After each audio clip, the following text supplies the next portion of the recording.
मेरे प्यारे साथियों, वाहिगुरु जी का खालसा, वाहिगुरु जी की फतेह। परसों हमने साहिब श्री गुरु तेग बहादुर महाराज जी की पावन वाणी, इस वाणी में से राग गौड़ी के एक शब्द की विचार आरंभ की थी। आरंभता में गुरु महाराज ने यह दर्शाया था कि जिस व्यक्ति को लोभ, मोह, माया और ममता और विषय विकारों की सेवा अर्थात उसका सेवन जो व्यक्ति नहीं करता है, और हरक और शोक, खुशी और गमी जिसके लिए एक जैसी है और उसको वह परस्ती नहीं है, ऐसे व्यक्ति को कहा सो मूर्त है देवा। वह साक्षात ही देवता का स्वरूप है। मूर्त है देवा।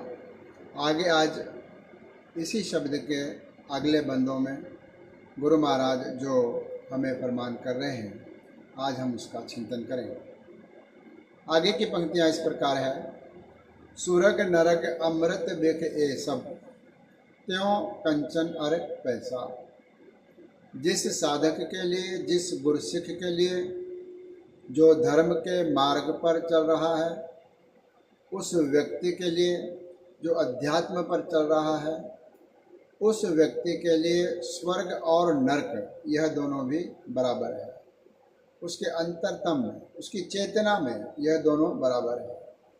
साधारण आदमी के लिए यह बराबर नहीं है। जो बिल्कुल साधारण व्यक्ति है वह स्वर्ग अलग मानेगा और नरक को अलग मानेगा। लेकिन जो इस मार्ग पर चल करके समता को साध रहा है, पूरा जो विषय है वह समता का है। समता को साधना, एक दृष्टि, एक भाव, उस भाव को प्रदर्शित करते हुए गुरु महाराज कहते हैं कि जिस साधक के लिए, जिस अध्यात्मवेत्ता के लिए स्वर्ग और नरक यह दोनों भी बराबर है। अगर वह स्वर्ग भी उसे मिले वह प्रसन्न नहीं होगा, उसे नरक भी मिले वह नाराज नहीं होगा, क्रोधित नहीं होगा। उसी प्रकार से एक बड़ी कीमती बात गुरु महाराज यहाँ कहते हैं, अमृत बिक ए सब। जिसके लिए अमृत भी और विष भी, जहर भी एक बराबर है। यह बहुत कठिन है, क्योंकि अमृत से बिल्कुल विपरीत विष है। जिस विष को अमृत मंथन के समय शिवजी भगवान ने ग्रहण किया था और गले में उसके प्रभाव के कारण उनका जो गला नीले रंग का हो गया था, इसलिए उन्हें नीलकंठ भी कहा गया। तो किसी के लिए, एक शक्ति, एक क्षय के लिए अमृत को और विष को एक समान मानना यह बड़ा कठिन है। लेकिन गुरु महाराज कहते हैं कि जिसने ऐसा जाना है कि अमृत भी और विष भी यह दोनों एक समान है। बिक अमृत बस एक संगा। हमारे अंतरतम में विष और अमृत एक साथ ही बस रहा है, अर्थात वहाँ पर वह व्याप्त हो रहा है। लेकिन जो अध्यात्मवेत्ता अमृत और विष को अर्थात जहर को भी एक समान समझता है, चाहे उसे अमृत मिल जाए वह भी वह पान करेगा, चाहे उसे विष मिल जाए वह इनकार नहीं करेगा। इतनी समता जिसने साध ली है।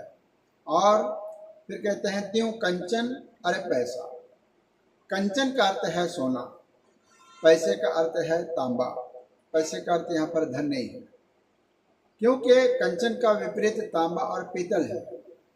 पुराने ज़माने में तांबे के पैसे चलते थे जिसका मूल्य बहुत कम होता था, उसकी तुलना सोने से की जाती थी। उसी प्रकार से गुरु महाराज यहाँ कथन कर रहे हैं त्यों कंचन और पैसा। पैसे का अर्थ है तांबा। जिस प्रकार एक व्यक्ति के लिए या साधक के लिए सोना और तांबा या सोना और पीतल एक जैसा हो, उसमें समता की दृष्टि हो। सोने की प्राप्ति हो जाए तो बहुत प्रसन्नता उसको नहीं होती, और तांबा भी उसको अगर मिल जाए, तांबे का एक कोई पैसा भी उसको दे तो भी उसके अंदर कोई नाराजगी, नैराश्य नहीं होता। इसलिए ये दोनों भी कंचन और पैसा, कंचन सोना, पैसे का अर्थ है तांबा। जिसके लिए तांबा और सोना एक जैसा है, ऐसा व्यक्ति, फिर उसको कहते हैं आगे और दो गुणों का वर्णन करते हैं। पुस्तत निंदा ए सम जाकर। और जिसके लिए उसकी तारीफ करें तो भी उसको कोई फर्क नहीं पड़ता, वो बहुत खुश नहीं होता। आजकल तो ऐसा है, थोड़ी भी तारीफ करें और उसको समझ भी रहा है कि तारीफ भी झूठी है तो भी वो प्रसन्न होता है। झूठी तारीफ सुनकर भी खुश होने वाले लोग बहुत हैं और वो सामान्य हैं, साधारण है। लेकिन जो अध्यात्म व्यक्ता है, जो इस मार्ग पर चल रहा है, उसके लिए उस्तत निंदा ए समझाकर उसको अगर तारीफ भी करे वो बहुत प्रसन्न नहीं होगा। अगर उसकी निंदा भी की जाए तो भी वो बहुत नाराज नहीं होगा, एक समता में रहेगा, समता को साधेगा। फिर कहते हैं लोभ मोह पुण्य तैसा, उसके लिए लोभ मोह ये सारी बातें एक तुच्छ है, तुच्छ विचार की बातें। इस प्रकार से उसके मन में लोभ भी नहीं होगा, मोह भी नहीं होगा, उस्तत से वह प्रसन्न नहीं होगा, निंदा से वह नाराज नहीं होगा। इस प्रकार का जो व्यक्ति है, जो उस मार्ग पर चल रहा है, कल गुरु महाराज ने कहा था सो मूर्त है देवा, वह देवता जैसा है। वह परमात्मा की भक्ति कर करके परमात्मा जैसा ही स्वरूप हो जाता है। हम कहते हैं किसी अच्छी रूह को देख के यह तो परमात्मा जैसा है, यह भगवान जैसा है, यह तो रब्बी नूर है, ऐसा कहते हैं। तो उसका अर्थ यह है कि वह अध्यात्म पे चलकर परमात्मा के निकट पहुंच गया है। अब उसको उसका स्वरूप मिलने में बहुत देरी नहीं। इस शब्द का एक बंद अभी रहता है, उसकी विचार हम परसों करेंगे। आज इतना ही। धन्यवाद। गुरु रख।